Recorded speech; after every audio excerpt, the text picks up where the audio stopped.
Straw Hut Media. What an excellent day for an exorcism and for a new episode of Release Date Rewind. I'm your host, Mark J. Parker, a film lover, filmmaker, film celebrator, and this is a podcast celebrating milestone anniversaries in film. If you celebrate any of the holidays, I hope you had a Merry Christmas, a Happy Hanukkah, and a Happy Kwanzaa. Thanks for listening to this on the Straw Hut Media Network on your favorite podcast app or watching it on YouTube. Last time we discussed a memorable 90s rom-com, but this time, everybody, we're diving into iconic 70s horror.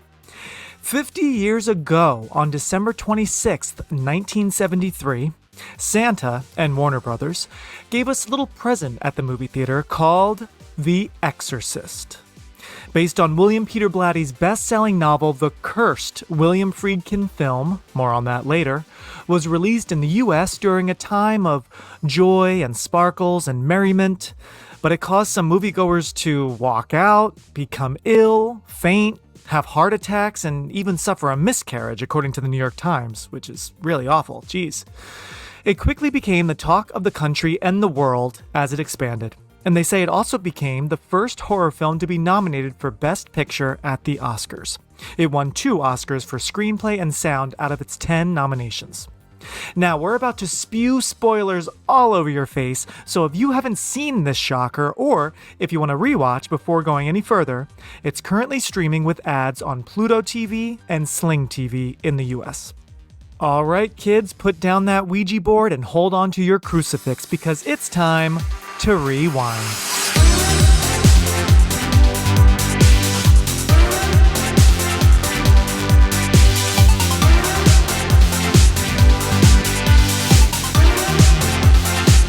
Everybody, I am so excited to be with 2 Exorcist super fans. You know, we have a Regan here, and you need 2 priests with a Regan. So that's why there are 3 of us here today on Release Date Rewind. Everybody, welcome back, Solana Sorrento and Jeff Bugajski, 2 people who have never met, but now we get to nerd out over this great movie. Hi, friends. Yes. Hello. How are you guys doing? Christmas is days away. Now, of course, this episode will be out after Christmas, but Jeff, what are you and Tariq and the kids doing for Christmas? Are you staying home, going somewhere? What are you doing? Yeah, we're going to stay home. We've been staying home for the last couple of years, ever since COVID. We stay home, and then on the 26th, we go up to Buffalo for a couple days. Oh, nice. Yeah, okay. And it's funny, you know, he's like, no, somebody else asked me, why are you watching The Exorcist? It's like Christmas time, you know, I'm like, duty calls. Duty calls. Thank you for doing your duty for this podcast. And I mean, hey, I came out December 26th, 1973. I mean, so twisted, but honestly so perfect. Because I mean, yeah, sure. 23rd, 24th, 25th, Christmas time. All right, holiday's over. Give us the goods, right? Yeah. Right? Yeah. How about you, Solana? What are you doing for Christmas? Just going to my aunt and uncle's and just staying local, you know. Yeah, they're in Jersey? Yeah. And they're like about 10, 15 minutes away from me. Oh, so nice. I'll be there with all my cousins and we have fun. We exchange names, all that stuff. So, and I'm in charge of drinks. So, you're in charge of drinks. Yeah. Ooh. But what do you mean? You exchange gifts?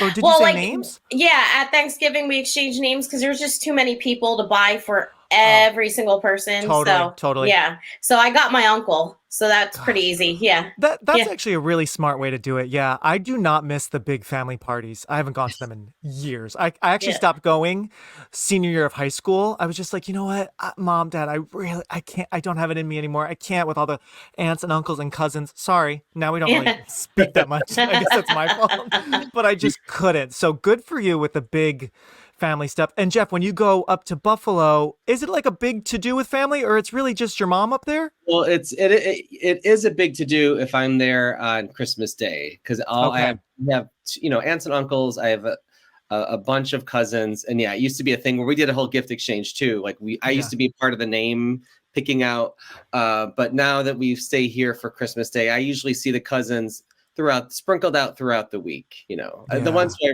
who I'll see. You know. Wow. And some friends. Yeah, we're staying here, thankfully, just because traffic, as you guys know, in these last few years, I just feel like it's way too crazy. So we went to Jersey for an early Thanksgiving in November, but actually my parents and my sister are coming up to Maine for the first time for Christmas. Oh, And nice. Greg's mom is coming over. So we're going to have the full Clemens Parker, family for the first time. How many? It'll be 6 of us, so it's doable, but it'll be a first for us. So hopefully it doesn't make my head spin. We'll see how it goes, right?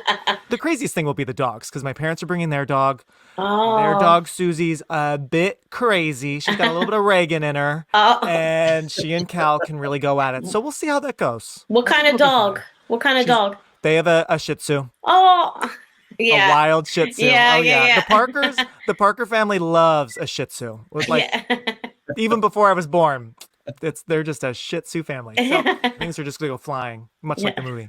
But speaking of the movie, everybody, all right, let's rewind. Enough of today. Let's get into the nitty gritty, because like I said, I am with some major fans. Of course, Jeff and Solana have been on the show before many times. Even early this year, Solana, you were last on for Hocus Pocus, a classic Jeff, classic The Birds and Wild Things. I mean, come on. And even before. But I remember Jeff was in my very first episode when we talked about Psycho and Seven, and Jeff had said, I'll never forget, Jeff, you had texted me, I think, when we were done recording, you said, if you ever do The Exorcist. And then once I had Solana on, she's like, if you ever do The Exorcist. And so for years, I'm like, all right, The Exorcist, I think I got to have them both. So I'm very happy that we were able to make this work. It's a Christmas miracle. Scheduling a couple people, it always, it's a little tricky. So I thank you guys. Now we are going to rewind to December 1973. Just like Jeff was saying, Christmas time, the 26th is when The Exorcist was unleashed in theaters. Probably confusing so many back then. I mean, now we're kind of used to like some counter programming, like Scream came out in December. The Faculty is about to hit 25 years. That was a Christmas Day movie, right? Another Kevin Williamson classic. So, I mean, we're used to like, some strange, creepy counter programming. But back then, this had to confuse so many people. Why is this horrible, scary, demonic movie coming out during the Yuletide, right? Yeah. So this is what was going on, everybody. Right around Christmas 73. So Nixon was our president. The Pirates of the Caribbean ride had just opened in Disneyland. I thought that was fun. Wow. The most popular toys of the Christmas season of 73 were Shrinky Dinks. Do you guys know what Shrinky Dinks are? No. It's not like a shrinky dink. It's not like a slink. It's not a slinky. Yeah. No, I was like, I feel like that's like a great thing to say to someone you hate. Like, you shrinky dink. Yeah. A shrinky dink is like, right? I'm like, oh, that sounds like an insult. I looked into it a little bit. Very popular item. I guess it was originally made by moms who were doing a project for the Boy Scouts in 73 or in the early 70s. They're like these paper cutout things that you bake and they change size. They shrink into little miniature decorations. I don't know. I'm sure someone out there's like, I have a whole Shrinky Dink collection. Yeah. So they were the hot toy of Christmas, as were Evel Knievel toy bikes. So there you go. You got something for everyone back then. On the music side, the number one song was a song I didn't really know much about. A song by Charlie Rich called The Most Beautiful Girl. Do either of you know it? You want to sing a little bit of it? How does it go? It's a slower, it almost sounds a little country. I played a little bit of it. It's a slower song, but the number 2 song was Elton John's Goodbye Yellow Brick Road. We all know Elton, right? So that was popular at that time. And other popular movies of this time. The day before, on Christmas Day, The Sting with Paul Newman and Robert Redford, a movie I still have never seen, but I've heard a lot about. I think that ended up winning Best Picture a few months later, beating The Exorcist. Did you guys ever see The Sting? No, I saw when they show the Oscars and they show, like parts of it, but I never saw the actual, clips and the whole montage and everything, right? Yeah. So The Sting was a big deal. Woody Allen's Sleeper had just come out. The Wicker Man also was a December movie, although I don't think that was in the US yet. I think it opened internationally, maybe in the UK and Europe. So that was starting to become another horror classic.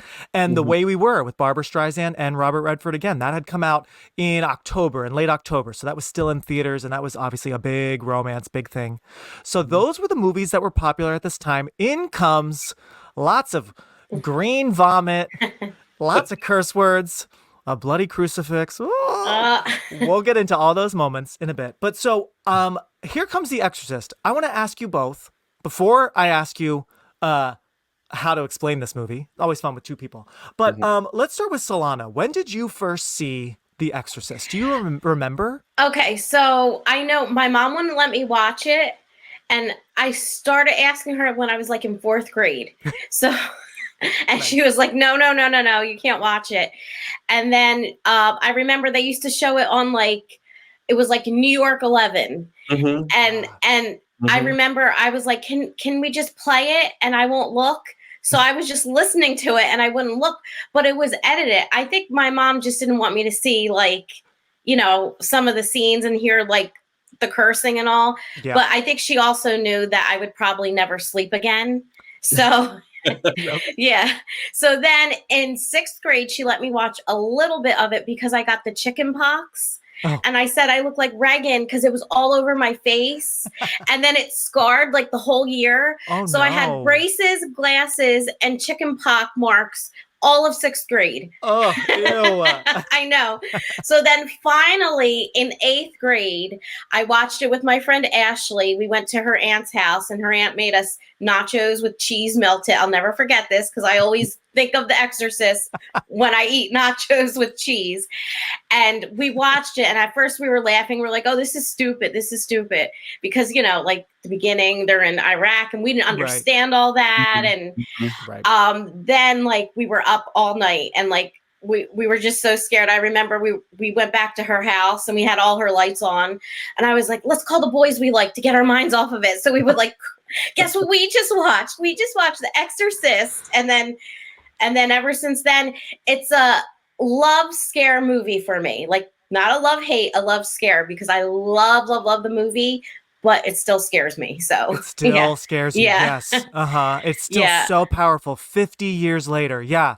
Jeff, how about you? What was your first memory of seeing it? Do you remember how old you were?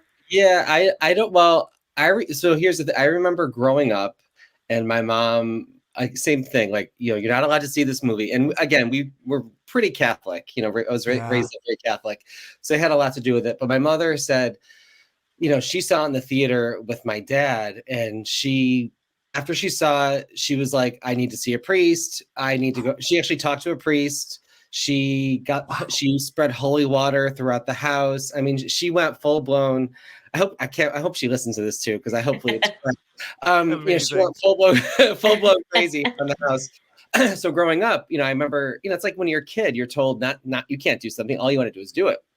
So I don't remember the first time I saw it. I know I did watch it with friends in high school, and we laughed throughout most of it. Like it was funny, you know. And it wasn't until I think I saw Alone in either college or before the re-release, because I saw went to the theater to see the re-release. Yes. Before that, I watched it by myself, and it literally scared the shit out of me. Like it was just from Tubular Bells to like everything. And so it doesn't scare me now as much, but it's just such a good. It's like for me, it's more of a drama now, right? It's like not even. I know it's a horror movie, but it's like so psychological, you know. So. Oh my gosh, yeah, it's such a great mystery in multiple ways, right? Chris, Ellen Burstyn is really trying to figure out what's going on with her daughter. Then the desecration and there are some murders. So like, you know, the investigator comes in and also, you know, just the stuff with Father Karras and his mom. It's just, there's a lot of like threads and then they all are slowly coming together. But I have to give this movie credit as well. It's only 2 hours and 2 minutes, and it's sure when we were kids, it's a little sleepy here and there, but as adults, I am so thankful that like there's really not a dull moment. Everything makes sense, and most of every scene, there might be a couple moments where it's like, all right, I don't know if we needed to care if the investigator loves movies, but okay, you know what I mean? But like most of everything makes sense and is meaningful and there's a reason for it, you know, which I really appreciate. I mean, the first time we see Ellen Burstyn, she's like she's highlighting her lines and the noises from the attic start. And I'm so like, I love that because I just feel like, especially 50 years ago, movies took some time and we got to like really meet everyone and see their life. We are meeting her. And when she turns around, it's like, and I'm just like, yes, let's get to it. Right. Yeah. Something beyond comprehension is happening to a little girl on this street, in this house. A man has been sent for as a last resort to try and save her. I, much like you, Jeff, I did go to the theater back in 2000, September 2000. I think Solana, and much like you, I think it was 8th grade. 2000? Was I 8th grade? Somewhere around there. Maybe 9th grade. I went with a big group of friends. I think we took up a full row, and it was the Exorcist, the version you haven't seen, or the version you've never seen, or something, right? And I'm pretty sure I have that DVD. I watched the movie on Pluto. I think you did too, Solana. Yeah, I did. Yeah. I rewatched on Pluto.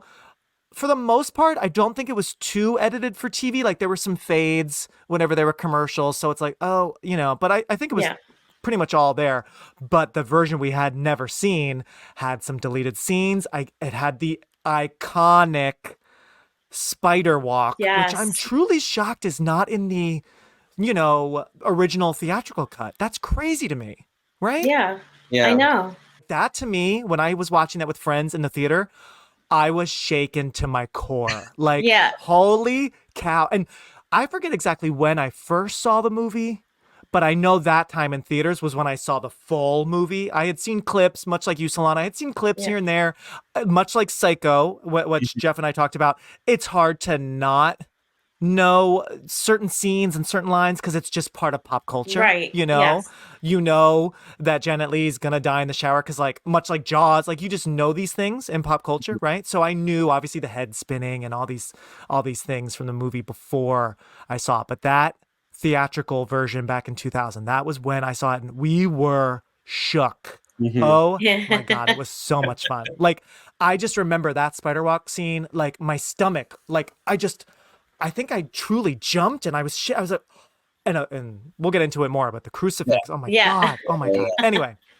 So I bought this a couple years ago, and I'm trying now. I don't know what is the original theatrical release and what is the re-release, because I know that scene wasn't included, but like, even when I go to my iTunes now, I'm like, I just want to watch the original, and I think all I have is the version you've never seen. So how does it end? I forgot what the actual original ending is now. Good question, Jeff. Yes, I was looking on IMDb because luckily they have a whole section, especially on this movie, of alternate versions, and they even show, like, they have all these details on, like, the 1980s, like, edited for TV version, which apparently the director William Friedkin redubbed the demon, the devil lines himself that were a little less R-rated. So I thought that was funny that he was doing it. I was home watching television.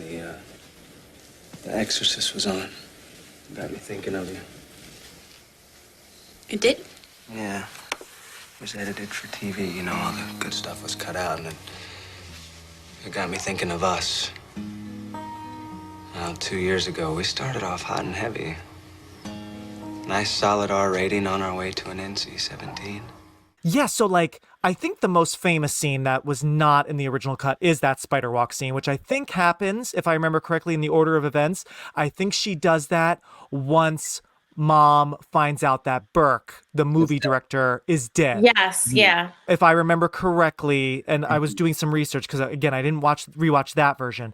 But there are little changes. Overall, it doesn't seem like there's a ton different. There were some scenes with, like, the priests, where they're sitting on the stairs and they talk a little bit more. In the version that I just rewatched, that I guess is the original version, that wasn't there. The ending is also different.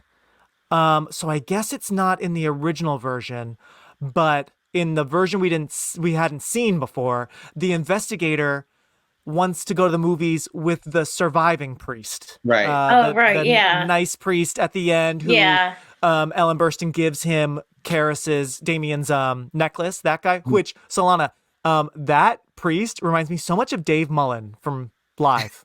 Yes. Don't you see it? He looks like him, right? Yeah. Beautiful baby contest. That's where Solana and I worked and looked through all the beautiful babies at Regis and Kelly. But yeah, I feel like he gives me Dave Mullen vibes. But anyway, so yeah, kind of a weird, like sort of comedic ending where the inspector or the investigator, comes up to that guy. I think that's Father Dyer, and it's like, hey, do you like movies? Well, I think we should go to he quotes like Casablanca, and he says like, I think this is the start of a beautiful friendship. I'm like, I kind of feel like that ending, so no wonder they took it out. yeah, it makes sense, right? Yeah. Somewhere between science and superstition, there is another world. The world of darkness. That's our first watches, our memories of it. Now I'm going to throw it over to you guys for a second. Always fun to have this with two people. Let's have Solana start us off, and Jeff, you can finish. Solana and Jeff, in your own words, pitch me your idea for The Exorcist. If anyone out there is living under a rock and has no idea what this movie's about, why don't you give us a brief little synopsis? Solana, you start it off, and then somewhere in the middle, you can throw it over to Jeff. Okay. It's about an actress who's a single mom. They're living right now in Washington, D.C. because they're filming, she's filming a movie. And she has I think, 12-year-old. And she's just, pretty normal 12-year-old. And, in this house, she starts hearing weird things, but thinks nothing of it. And then her daughter starts acting really strange. And, she just thinks she's sick, or she's upset because her father isn't around. And she just thinks she's upset about that. And then, I don't know. Go ahead. You can finish. Yeah. I don't They take her for tests, and then they exhaust every medical, every psychological, reasons why. So then she eventually, she goes to see what's the priest's name? Karras. Father Karras. Yep. For a big super fan, I can't remember everyone's names. So the younger one. Yeah. It's just like being on stage. You forget your lines. So she goes to help him. She asks him for help, and he eventually brings along the other actual exorcist to get the demon out of her. So she does have it. She is possessed by the devil. And so they use they do the exorcism, which takes up a lot of time, and then eventually the old priest dies, and then right in the middle, right towards the end where they're going to exorcise her, the demon jumps out of her into Father Karras, and he magically falls out of a window, but I think he does it on purpose, and he dies. And then she's okay. She doesn't remember anything. Mom's okay. And they drive off in the original ending, they drive off into the, distance, and, all is well. It's a little darker, but yeah. So I think that's it, right? Yeah. Excellent. Okay. That sounds good. Here's a bunch of money. Go make your movie. Okay. How many times have you guys seen this movie? Solana, how many times would you guess? I don't. Like 50? At least. Like I watched it again today. So, and so you just watched it earlier this week, right? Yeah, I did. And I think so, and then during Halloween, it's on like every night. So iconic. At least 50. Absolutely. Least. Yeah. How about you, Jeff? Would you guess that high or? Yeah, I was telling a friend today, I think it's probably at least maybe 25 times. At least 25 times. Once during October for the last 10 years. And I started watching it last night, and I couldn't do it. So I'm relying on my October memory for oh yeah, you can do it. Yeah. That wasn't that long ago. Yeah, okay, you both have me beat. I've seen this a bunch, but I don't think I've seen it more than, oh gosh, if I had to put a number on it, probably not any more than 12 times, which I feel like is still a lot, but that's why I wanted to have these Exorcist experts with me today. But on my latest rewatch, real quick, talking about the ending, since you just brought that up, Jeff, when the demon goes from Regan to Karras, we see, he looks at the window, and then his eye, the eyes, the face, he's got demon face. But then very quickly we see his face again, and I knew that, but I guess I just had forgotten that, he's fighting it. And you're right. I took that as because I think when he jumps out the window, he doesn't have demon face. It's almost like, the power of Christ, his belief is fighting the demon, right? And he just forces him out so that it can't like stay in him. Is that how you guys interpreted it as well? It's not the demon forcing him out. It's like himself. The good is like, right? I felt like he knew that he had to die for that, for the demon to actually die as well. That was right. And then I think in the director's cut, you see his mother's face in the window real quick. Yes, I don't know in the one that I watched, but you have to like pause it at like a certain spot and you could see it. Yes. Yeah. There's some really amazing, and I should have looked up the editor's name. I can look it up while we're talking. Really amazing editing. I mean, some of those quick flashes, right? I mean, that demon face, Eileen Dietz, I believe is her name, who has the makeup on, and right? And I read that too, Solana, and I remembered that from a previous version where we see her, his mom, for a split second, at the window. And then they put the face of, I guess it's Pazuzu, the real scary one, the white with like the dark eyes.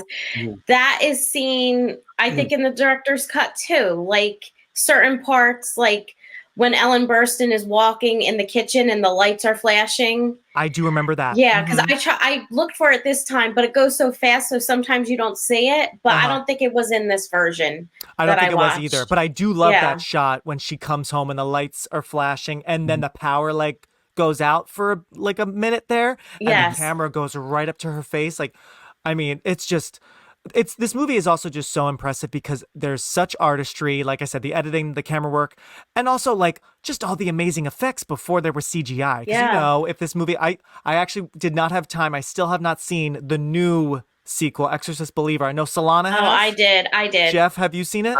I have not seen it, only because I've heard mixed things about it. Yes. Oh yeah, mixed is polite. I have heard not good things. Solana, do you want to? Because I'm going to watch it before I finish this episode. So I'll at the very end of this episode, everybody, I'll give my 2 thoughts real quick at the very end. But did you like it, Solana? Or what it was okay. Yeah. Like I feel like it was rushed.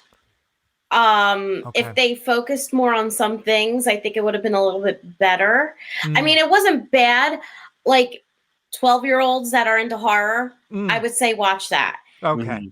Like maybe there's only one bad word but they probably hear it in school. So see you next Tuesday. It said once. Only once? Only once. Come on. Only once. Wow. But I mean, I'm sure they know it. Like, you know what I mean? So yeah. But it could have been done so much better if they focused on more things. But it just seemed like, all right, let's talk about this real quick and then go into this. And I think that's what kind of, I mean, I didn't think it was as bad as I expected. Okay. But it wasn't as comparable to like the original. Oh yeah. So yeah. Okay. Yeah. These these producers, they have to take, like, we love this movie, right? And this whole the franchise has problems, but like, it's so frustrating when there's something that you're gonna love if it's made well, and like if they put the time and effort and like the mythology of it all. It's like you can please the diehards and you can please the fans, but like they just make something for it seems like the sake of making it. And yes, they bring in Ellen Burstyn. It's like, which I heard that I guess her scenes are not good. Can you divulge, Solana, without spoiling too much? Is she like totally wasted? I've heard. Yeah, like it's once again rushed, and it's like, all right, they could have done so much more with her, and the amount of time they used her. It's like, is it like Kim Cattrall, Sex in the City? No, it's a little, no, it's there. I don't want to give too much away, but there is like a Kim Cattrall moment okay, in I think there. I know what you're talking about. Okay. Yeah. Okay. But they could have done so much more with Ellen Burstyn. And I just, like I said, I feel like it was rushed. And I kind of want to see, they said they have an extended version. I don't know if it'll help it. But I heard that they're going to get another director for the next 2, which might be more helpful. I heard that too. So, he was supposed to, because that's David Gordon Green. I forget. we are all big Halloween fans, both the holiday and the franchise as well. I forget, overall, with his new trilogy, because he directed Halloween, Halloween Ends, Halloween Kills. Jeff, did you, because I know you love Halloween as well, did you like those 3 new films, or overall, what'd you think? I loved the first one. I liked the first one. I thought, again, the hype of it all, it didn't live up to the hype to me, but I've rewatched it a couple times and I'm like, oh, this is solid. And then I thought Halloween Kills was boring because it's like Jamie Lee's hardly in it and she's just running around the hospital from what I remember. Right. And then the third one, it just felt, very strange. Very strange, unfulfilling. So yeah. The third one could have been like a whole other, like, it didn't have to even be like part of Halloween. It could have been like called like well, even though I think there's already the Curse of Michael Myers. Yes. Like it just could have been like, it's not a good one, but I kind of love it. But you're right. That's kind of like a good title for that one. Yeah. Yeah. It could have just been a separate movie on its own. Totally. Yeah. And maybe it would have, I don't know. I didn't like the third one, but the first one I did like, but the other 2, right? Yeah, they didn't have to do 3. They would have been good with just 1. yeah. They just sort of like went downhill. All of them had like good moments, but I didn't even love the 2018 one. When I first saw it, I was like, okay. But compared to the other 2 that came after it, 18's great. Right. Oh my gosh. Yeah. So, but because those movies made such money and had such a big pop culture moment, right? It's like, whoa, that's how he gets these movies. And so I do remember hearing once this new one just came out and people were hating it, he, I guess, was quoted saying like, I don't know if I'm coming back for the other 2. So maybe it's for the best to get someone else. And it's hard. You want your directors of these big legacy sequels to be fans of the films, but maybe sometimes like certain fans who are directors maybe just don't know how to, make it really work. Hey, where'd this come from? I found it. Well, let's both play. You really don't want me to play? Captain Howdy said no. Who's Captain Howdy?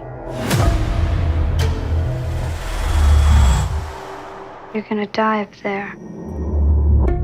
Did you guys see the Exorcist show, the TV show? Yes. I'm glad you brought that up, Jeff. Yeah, I'm actually watching it right now finally because I missed it. I think actually it premiered right around the time I was getting married, so my brain was not in like new TV, but I was always on my mind. Right. And Solana, I know you've watched it because we've talked a little bit about it before. Have you seen it, Jeff? So I've only seen the first season. Okay.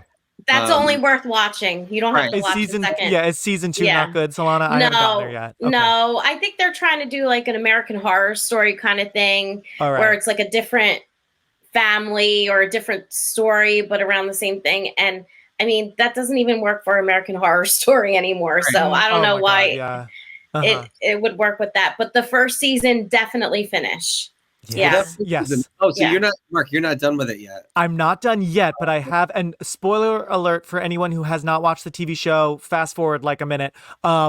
I have gotten to the big reveal midway, which Solana told me, she's like, let me know when you get farther. And once I did, I was like, I'm going to wait until the podcast to talk about this. But wow. And to be honest, a friend of mine did spoil it for me. Tom Chuba, who's been on the show before. He hasn't even watched the Exorcist TV show. And he goes, oh yeah, she's Regan, right? I'm like, what? And he's like, you didn't hear that? Everyone was posting about that. I'm like, back in like 2016, 2017. Yeah. So I did sort of know, but still, what an awesome reveal. And then we have older Chris, although she's not as old as I thought. Like, the actress playing her, I'm like, oh, you're kind of like glam and like kind of feisty and young. But no, I love that the show ends up becoming a sequel to, at least the first film, or I guess maybe Exorcist 2, because I know Regan's in that one. But I thought that was just really genius to not really label it a sequel show right off the top, get invested in these characters, and then that like mid-season reveal. Wow. Now that whole season could have been a movie. Like that would have been the good sequel to the 1973 one. But absolutely. But then I love Gina Davis. I thought that was great. She was great, and I thought that was great. Like casting, she, and she kind of I totally see her as an older Regan. You know, you see Linda Blair young, and you're like, oh yeah, Gina, like it works, right? Yeah. And I love how Yeah. even when they bring Chris back, when they bring her mom back on the show, it's that iconic, you know, poster of the original, her getting out of the cab with a hat in the fog. You know, I was like, oh, okay, right? Yeah. They put love into that show, right? Because you could tell, you know, they knew that, you know, all the diehards would watch it. I remember it was pretty scary from what I remember, right? It's pretty bold, I'd say. There's definitely some violence and some scary good effects.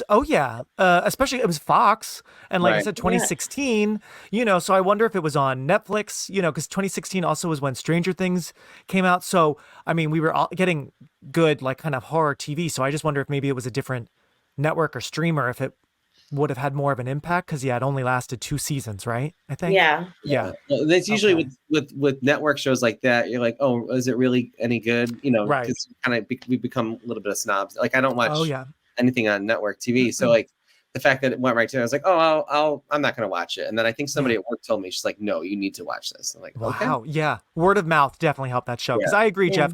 I was intrigued, but I'm intrigued by all those horror shows. Like, do you remember there was a very short-lived The Omen show? I think it was called Damien. Do you guys remember that at all? I remember it came out, but I didn't see it. Yeah, I didn't see it, but like all of them, I'm like, okay, I'm gonna write that down. And then like you get busy, but the ones that have good word of mouth, it's like, okay, wow, I gotta get on it, right? Yeah. I need reassignment. You're the best we've got. I think I've lost my faith. Is there someone inside you? Sometimes. Who is it? I don't know. Is it Captain Howdy? Before we get into our favorite moments, we can really nerd out about the making of this film, all that stuff. I'm just going to very quickly run through where our key players were in their careers. Okay? So obviously, this movie is based on the 1971 novel, came out just 2 years prior, The Exorcist, by William Peter Blatty, who not only wrote the screenplay for the film, but also produced this. And I was looking up his resume. This was the first movie he produced. So, oh my God, talented guy. Like, whoa. He had written other films. I think the year before or right before this, he did a movie called, he wrote a movie with Julie Andrews, Darling Lily or something like that. So she starred in that. So he had at least had written, but this was his first film as a producer, Best Picture, you know, all these major nominations. Now, did you guys ever read the book? Yes. You did, Solana. Oh yeah, you have it, Solana. How about you, Jeff? Did you read? No, but I figured hopefully one of you guys would tell me to read it today. Yeah. Give me the Cliff Notes, right? Yeah. I read it years and years and years ago. I think I read it in middle school, kind of almost between, you know, seeing clips and then seeing the full version you've never seen before thing, right? So it's a bit of a blur. It's been many, many years, but I remember loving it and kind of freaking out some friends in middle school because it's like people are like, whoa, you're like reading a heavy book. I'm like, yeah, I'm creepy. I'm like goth. So Solana, when did you first read the book? I think I might have wrote a book report about it. So, because I've had it for forever. So, I probably wrote a book report about it. And mind you, I went to Catholic school from kindergarten to 12th grade. So, and I didn't get in trouble. So, you know, I think my teacher thought I was funny, you know. They probably thought you were being a good little Catholic. It's like, yes, do read that and never do anything that little Regan does. Do not play with that Ouija board. Do not do any of that. Well, right? wait, I used to have a Ouija board and I brought it to school and I didn't get in trouble. Oh, yeah. Okay, cool. And I had these gypsy witch cards, and I would tell everybody, come to the back of the field at recess and I'll tell you your fortune. And I didn't get in trouble. And I remember I even read some for my teachers at the time. Oh my God. I still have the cards. That is amazing. You and I are so friggin' similar because I definitely brought candles and we were like basically reenacting the craft at recess at school. And what about you, Jeff? Did you went to a Catholic school as well? Catholic school, K through 12, same thing. And I think like part of the seeing as like, you know, as a kid who really, really believed in all that stuff at the time. And then versus now where I've kind of like relaxed in my religious views. It's interesting to watch it even from just like a, you know, an agnostic point of view now. It's like, you know, you can't imagine that really happening. And then right. So Solana, do you remember, I wanted to look this up, but I ran out of time. Are there any key differences from the book and the movie? Yes. Do you know? They focused more on was that her assistant Sharon, the girl? Yes. Uh-huh. They had her in there more. Mm-hmm. They talked about Burke Dennings a lot more. Yeah. So like there was more more character building with the minor characters. Yeah. And that's all I could remember. Like I tried to start reading it the other night, but then I got scared. So then I was like, oh, I better not. I might want to reread it because I remember I loved it. Yeah, like, I'm gonna reread reread it. I was on the edge of my seat. So I think it could be a really interesting reread all these years later. I'm going to reread it in the day, though. Yeah. Not at night. Yeah. Yeah. Maybe before, like, the sun sets at, like, depressingly, like, 4:15, right? Yeah. But, no, you bring up a good point. I was reading some trivia that, yes, Sharon, the assistant, who I love, and she reminds me of someone. Maybe it's, like, Rebecca Hall, or she reminds me of, like, another actress, right? She's got that vibe. There's a moment early on in the movie. Chris comes home from work. We see her filming the movie, which I'm pretty sure that was filmed at Fordham in the Bronx. Hey, Fordham. I went to Fordham. I only went to the Bronx for a couple classes. I was more in the city. The Bronx, I was like, I don't need the traditional college experience. Let me come over here. But so Chris comes home and she's talking to Regan. She's like, what'd you do today? What else? What'd you do? And Regan says, this really nice man let me ride his horse. And it's like, that's a crazy story. Like, that's crazy. A stranger with a horse in Washington, D.C. is just letting you ride it all around town. And Sharon's just like, I'm like, okay, that's wild. But so I had heard in the book, that man is Sharon's boyfriend. So I guess there's much more there. But so I guess... William Peter Blatty wanted to really keep the mention of the horse and just not explain that wasn't a stranger. Whatever. But, I wanted to get your thoughts. Speaking of Burke is such a wild character. Oh, my God. And I had forgotten how he fights with Carl, calling him like a Nazi. And all this crazy stuff. I guess that's to... Yes. Yeah. Right? Yeah. In the kitchen, and he's so drunk. And it's so funny, after just watching Saltburn, because now it's on Prime. Jeff, you've seen Saltburn, right? Solana, have you seen it yet? No, I just saw that I have it. Yes, it's on Prime streaming. Yes. I watched it last night. Wow, what a movie. So great, so wild. But after watching that and then watching the actor playing Burke in The Exorcist, I mean, some actors can really play drunk so well. I mean, it's kind of hard. Unless you're actually drinking, it's hard to be believably, but Burke looks like he is wasted, honey. But what do you guys think? I feel like we needed to see more of Burke, because when he dies, it's really only talked about. We don't even see him at the house. We learn that he was there just via dialogue about him. So what do you make of that? Because it's great. And I love, when Chris comes home, she says to Sharon, oh, you left Burke here with her? So we're like, oh, uh-oh. But it's just weird we never see him. The last time we see him, I'm pretty sure, is when he's drunk at the party. So what do you think? Does that work? Do we wish we saw him at least in one more scene to kind of maybe see his death, or see the beginning of him going upstairs or something? What do you think? Solana, do you have any? Well, I think because he died in real life. So I think maybe that's what. Okay. Sorry to be a party pooper, but he died in real life while they were filming. So Did he die? Wow. Yeah. They said that, because I read on the trivia that it was part of the Exorcist curse. Did you ever hear of that? The Exorcist. Oh, yes. So he was one of the first people to die that was part of the film, and he got the flu or something, and it turned into pneumonia, and then he died. And exactly how Chris found out about his character, that's how the assistant director of The Exorcist told her in real life that shit. But now I don't know if they had planned to do the whole scene. Okay. I don't know that. I couldn't find that anywhere. Yeah. But that might have been the reason why he dies the same way as Father Karras, and his head is totally right? flipped. And they do mention Yeah. that in the movie, Yeah. that's when the investigator really comes in, and I really like the lieutenant role. He's interesting, he's quirky, but Yeah. like I don't know, it's a little bit of like Psycho. It feels kind of like, you know, Arbogast in Yeah. Psycho, right? Coming in like midway through, and you know, trying to piece this together. Yeah. So okay, so then that's the same then as the book, but okay, that totally explains everything. All right, That could be why. said. I don't know. Yeah. Ignore what I said. He Right? died during the filming of it? I think so. Let's see. It says he died. I'm looking at his IMDb right now. I'll do a quick look.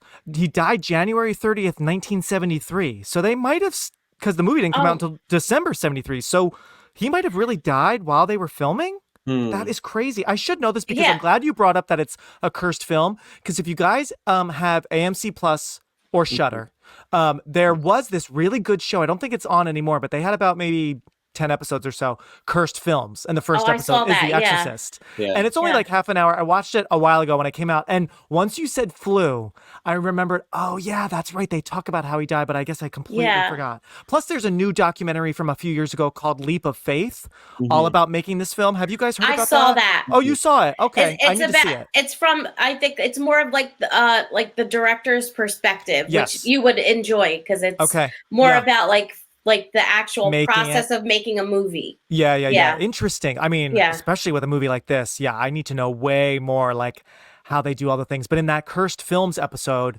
on Shudder, they did go into detail about how Friedkin was hard to work with and often would ignore his leading ladies. And that's how like Linda Blair really got hurt in that contraption that's making her, right?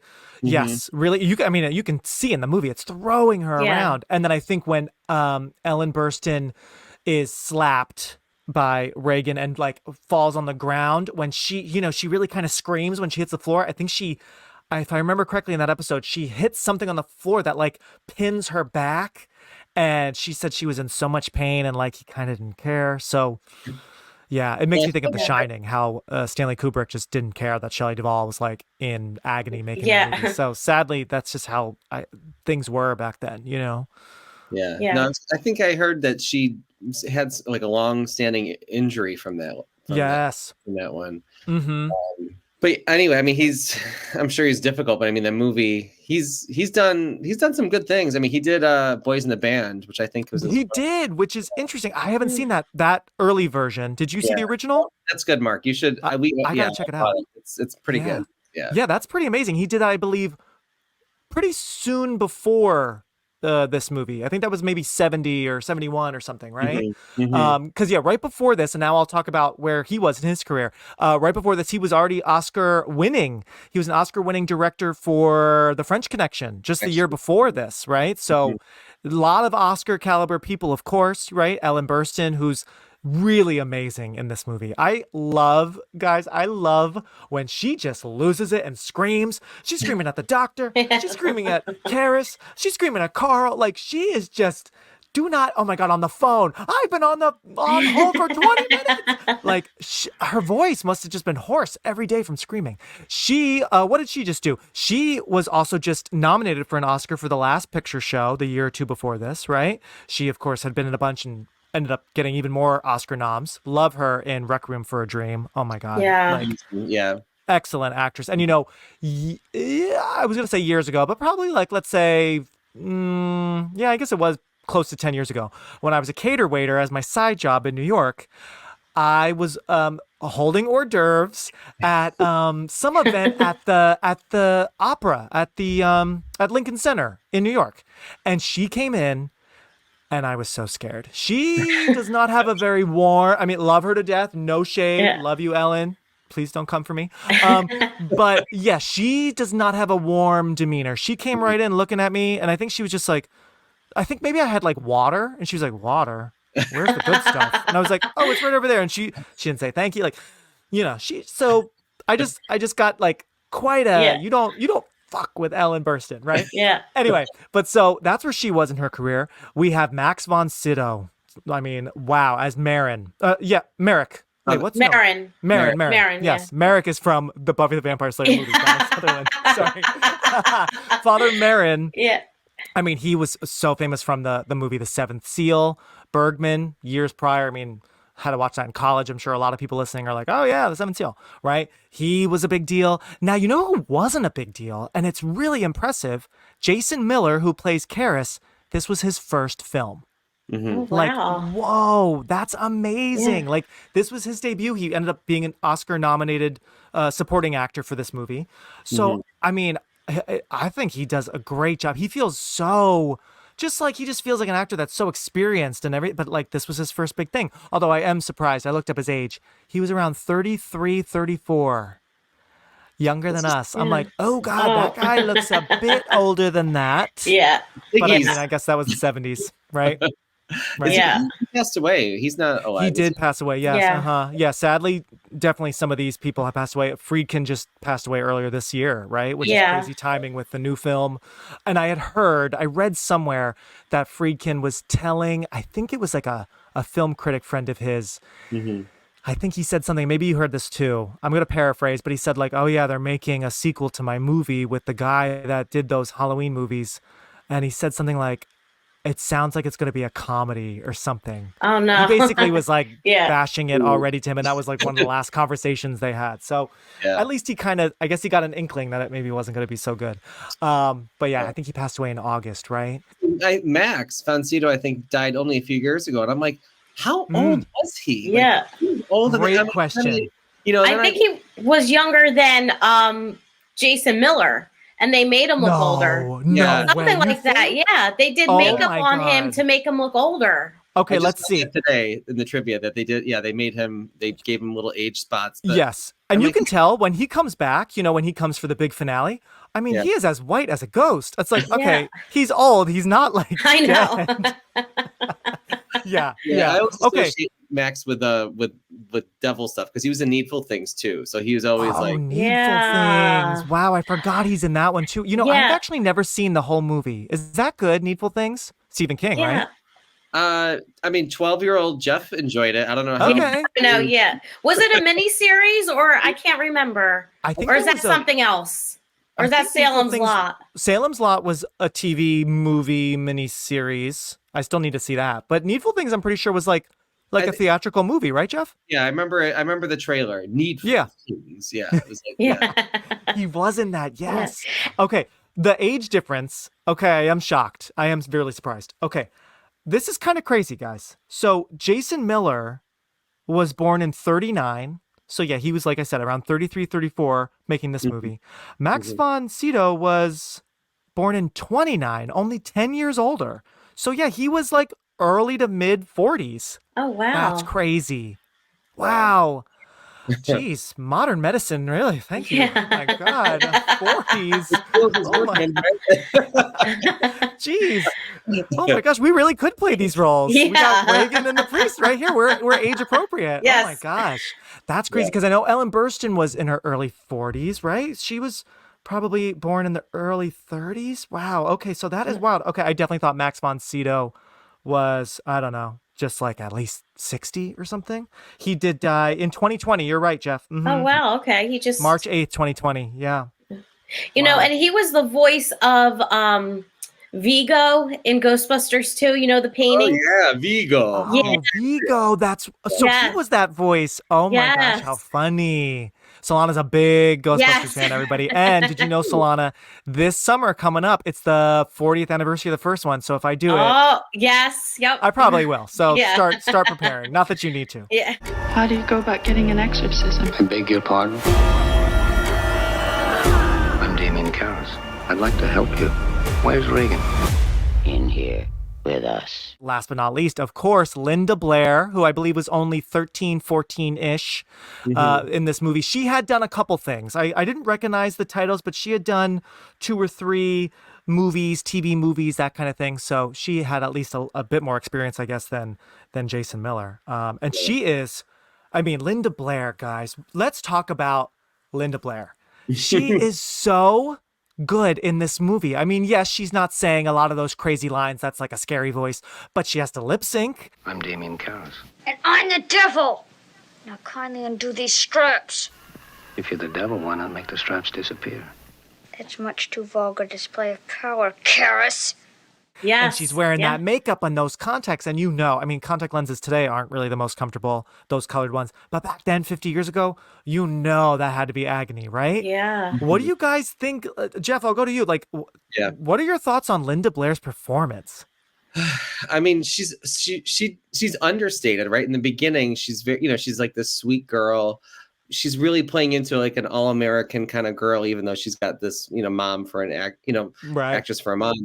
But yeah, the fact that she had to she had to sit that way and just be, it must have been traumatizing. I think I feel actually more sad about what happened after that, because like she never became super, super famous or maintained that level after those, she did a lot of like 80s movies and stuff like that. So I just feel bad to think that she had this peak experience at that age and then kind of, I know. It didn't pan out super well. Yeah, I know. What do you think, Solana, about her performance and her career and all that? Well, I think she was nominated for an Oscar. She was for that. Yeah. Oh yeah. Well deserved. I mean, insane. Yeah. Yeah. And I mean, once I saw it, I became a Linda Blair super fan. So I watched all those 80s movies that she did, because I was like, I want to see what else she did. I think she did a lot of horror, 80s horror movies. Yeah, there's a movie that she did that has kind of actually been having a resurgence. I want to say it might be called Hell Night. It's like a college slasher. Yeah. I haven't seen it. Have you seen that one, Solana? Yeah, I did. And then there's this one, she's sent to this jail for girls or something here, and then they do something to her with a broom in the bathroom or a plunger. Oh my god, I know this poor Linda Blair. Can you leave her alone in that region? Yeah. Jeez.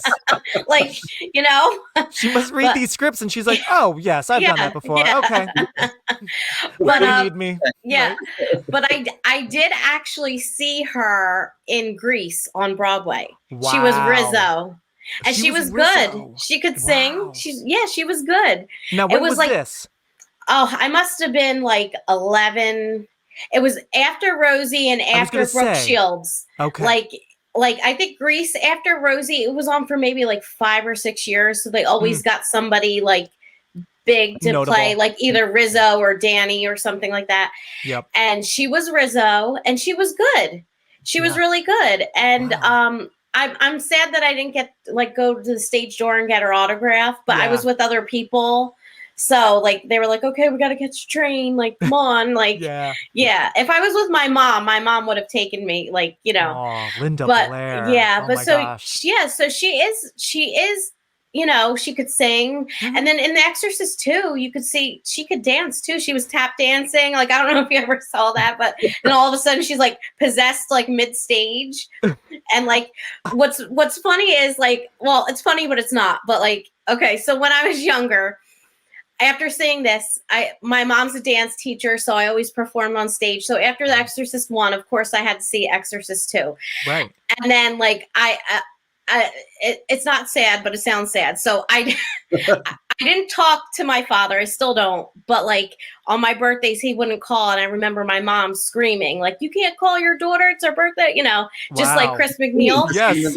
Yeah. You are Regan. So wait. So then I'm going to tap dance in my mom's recital. And I was like, oh my God, I'm going to get possessed. We're just like Regan and Chris. My father doesn't talk to me and I'm going to get possessed. And my mom was like, you're not going to get possessed. Oh and then I made her throw out my Ouija board and she threw it in a dumpster somewhere.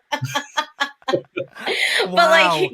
But that see, that's how pretty eerie. I thought. I was like, oh my God, I'm done. This is it. That could be a really good Exorcist sequel, if they wanted to make it meta, where it's a little weird dancer girl loves these movies, And I was like, Mom, that's like me. I'm gonna get possessed. She's like, Solana, you're not gonna get possessed. Just calm down.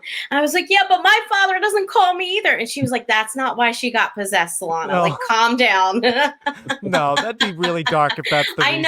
I know. Actually, because there's some, I was reading some Reddit, I was going to say Reddit articles, Reddit chains about this movie.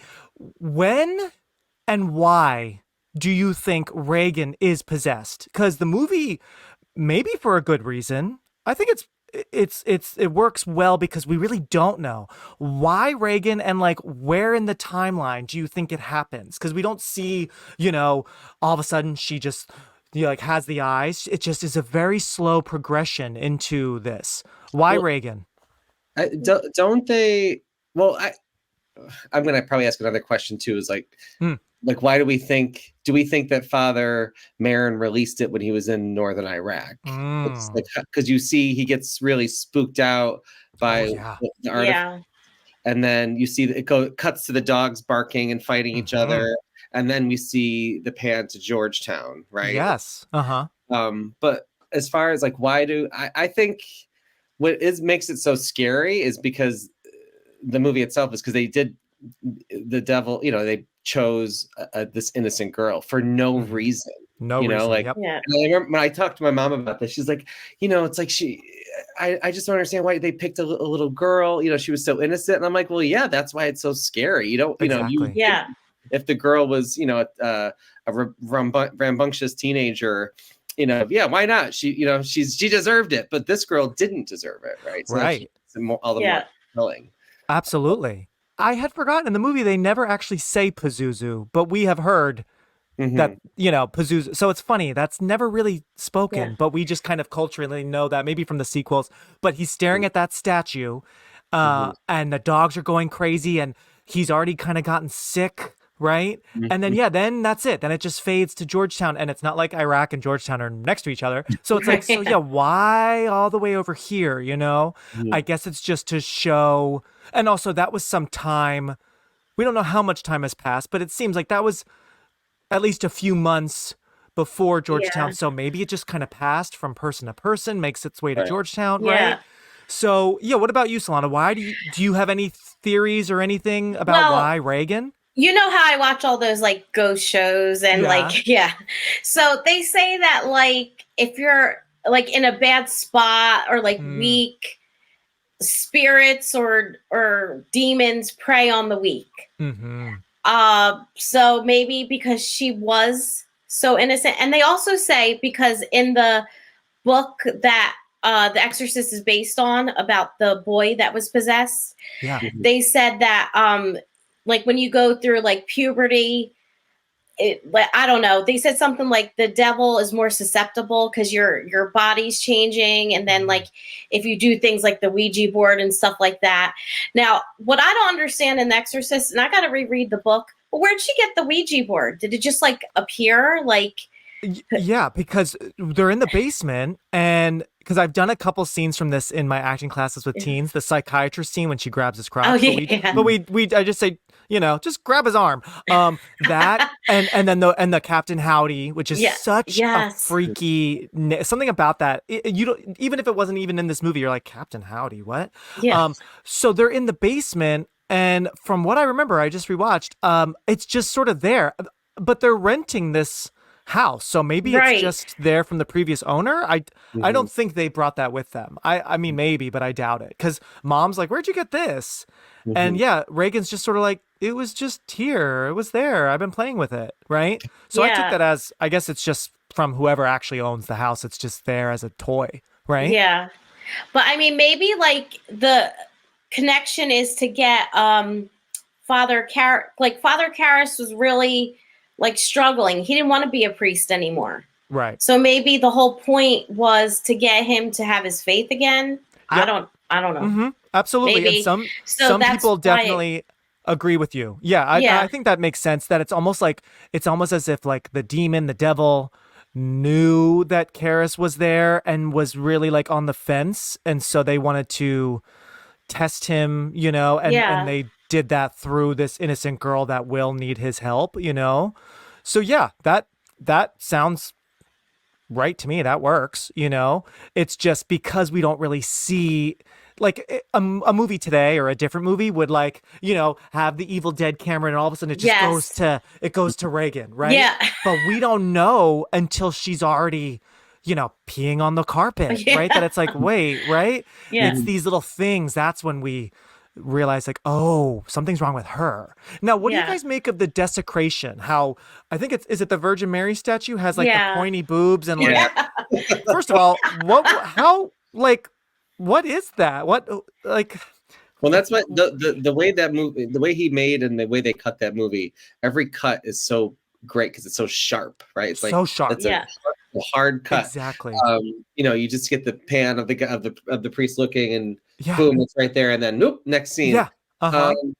Yeah, it's fine. I never think about. I mean, I watch it, but I'm like, who did do that? 'Cause I don't think it was. Maybe in my head, I'm just like, oh, it's just some vandal. You know? It's or it's just supernatural. It's just right. the devil just did it overnight or something, right? What do you think, Solana? Did someone actually do that? Did Regan do that? Regan did it. Okay. It's more in the book because the detective found clay, the same clay in the house, and you know the bird she made. Yes. That's the Zuzu. So she made that with the clay, and it's like the same colors, like the red orange kind of color. Got so it. in the book, they you know They talk about connect that the more. dots. Okay. Yeah. Yes. So it was her. I didn't know that until like when I first watched it. I just thought that the devil did it. Like right. you know, like it just happened, and you know, so that's happening, and that's a sign that's going to happen. You know, with Regan, I didn't realize until I read the book. That it was her. Yeah. Interesting. Yeah. Okay. Yeah. The book makes that connection clearer. Yeah. Okay. That makes sense. I kind of wish, and maybe they did. I mean, I watched it with titles with the captions on, but I do wish when they're talking about the desecration, because it's talked about a lot, it's pretty shocking for the church. They don't mention like what was put on the statue. And if they said clay, I think that would have just helped me, but maybe that's too obvious. I don't know. But that brings me to the line that the lieutenant says to Karras when he's telling him what's going on and Burke has died. He says, there's a question. They're basically saying, could the person who did the desecration be the murderer? And basically, yes, we know that Regan now, has done both. Against her will, of course. It's the devil inside, but yes, interesting. So that, I don't know. Maybe I'm just greedy. I kind of wish, like mom finds Regan in bed with like clay on her hands at some point or something, right? Yeah. Or she's in bed with her shoes on or something. It's like, what? Yeah. You must have been sleepwalking, right? Again, I don't know. Maybe that's cheesy. Maybe that's too on the nose, but I kind of am someone where I like little dots connected. Yeah. I don't need everything explained, but like, you know, just a little bit, right? Look, your daughter doesn't say she's a demon. She says she's the devil himself. I'm telling you that thing upstairs isn't my daughter. Now, I want you to tell me that you know for a fact that there's nothing wrong with my daughter except in her mind. You tell me you know for a fact that an exorcism wouldn't do any good. You tell me that! As a kid, the bed scenes, the actual possession scenes really bothered me. But as I got older, I feel like it's the idea of like, especially now being a parent, you know, like something's wrong with your kid and no one believes you. And like you're trying, you know, no, like there's something wrong with her, you know, like, and no one believes you, and you do all these tests and like you still have no idea why.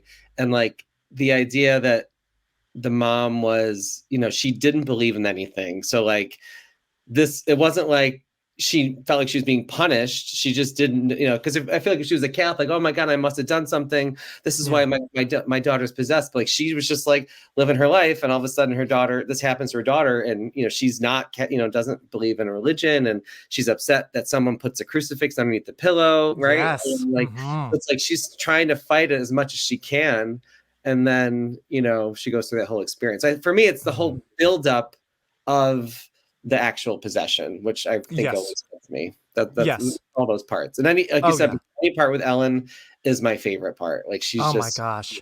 Yeah, because you really hit it on the head. You feel for her. She's going through all these doctors. And I had forgotten, because it's been a little while since I last saw this movie. I haven't seen it as recently as you guys earlier this week, last month, right? October. But, oh God. I mean, there are a lot of brutal things we see in this movie, but me, since I'm a chicken and absolutely hate doctors, hate hospitals, hate needles, the things they do to this poor girl, I completely forgot, like the blood spurting out of her neck. Like, wow, the special effects, of course, are just so top notch. That might have been actually the worst thing I saw in the whole movie. It's so, and like, you know, she's like shaking and they're doing all the stuff to her. It's just, that is brutal. And watching Ellen watch her, it's painful, man. That is like, that is so grueling, you know, but that whole neck thing and how the doctor's like, don't move. I know. I'd be like, no. Like, I know. When she's screaming, she says like, I know. fuck you to the doctor. I'm like, that's me every time I go. I relate. Yeah. Nobody expected it. All right, let's see what the... Nobody believed it. And nothing could stop it. Of course, the iconic scene where her head spins. Like, oh my gosh. Which I have to admit is a little funny. Like, but it's, there was this bug flying in my face. Sorry. It's Pazuzu. No, I mean, that is the most iconic scene. I think even before I saw the movie, like, that's what made me want to watch it. Like, what is this? Like, looks really scary.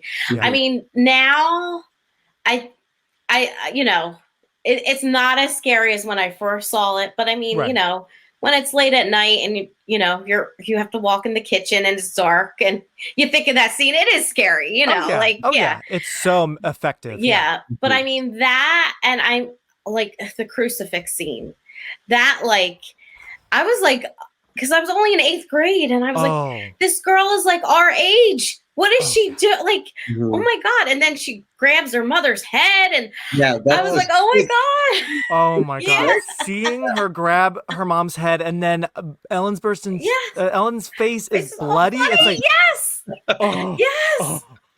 And I remember my friend Ashley and I, when we were watching it, we laughed. Oh. But like, I think because we were scared and like shocked. Like, oh my God. I definitely didn't laugh when I first saw that. I was in shock. Like, oh my God. Because I believe that's the scene where Chris hears screaming. She goes up and she first sees stuff flying all around the room. And then she looks over and Reagan's just mid. Yes. Yeah. Wow. That is a shocking scene. There are some, you know, the final act, the big climax with, you know, the priest doing the actual exorcism, it's good, but I actually think the scariest, most shocking moments are the lead up, right? The puke, of course, the infamous green puke, you know, when he's testing her, when Karis is testing her, what's my mother's maiden name, you know? The tongue too. The tongue. Oh, yeah. I had forgotten about the tongue.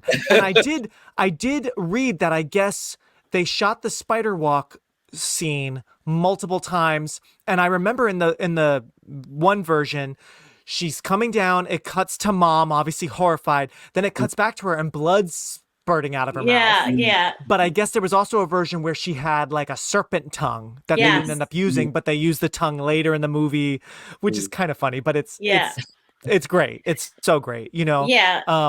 But yeah, I just feel like some of those earlier scenes are the most disturbing for me, you know, maybe again also because the finale, you know, the power of Christ compels you. I had already heard that as a line from that movie. It was already joked about before I saw it. Scary movie 2, right? I need to rewatch that. That was Natasha Lyonne, I think. Yes, it was. James Woods was the priest. The woman from Alien was the mom. Veronica Cartwright was the mom. Yes. Who was the priest, Jeff? James Woods. Oh, James Woods, you're right. Oh my gosh, yes. Yes. Oh my God, yeah.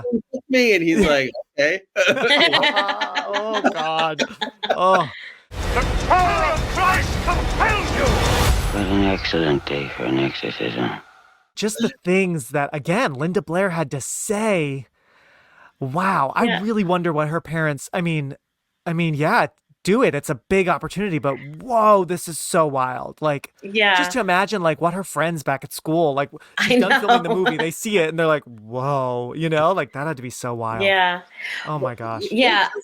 The thing about this movie too, like I always think about us now, like, is there another movie? Like, I kind of wish we could have been adults back then to participate in what was like that phenomenon, right? Because we don't, what do we have now that really like, I think I probably said this during Psycho, but like, we see stuff like Saltburn had a few moments, right? Of things we've never seen on screen before. But like to be physically shaken by a movie the way it seems like a lot of people were back then.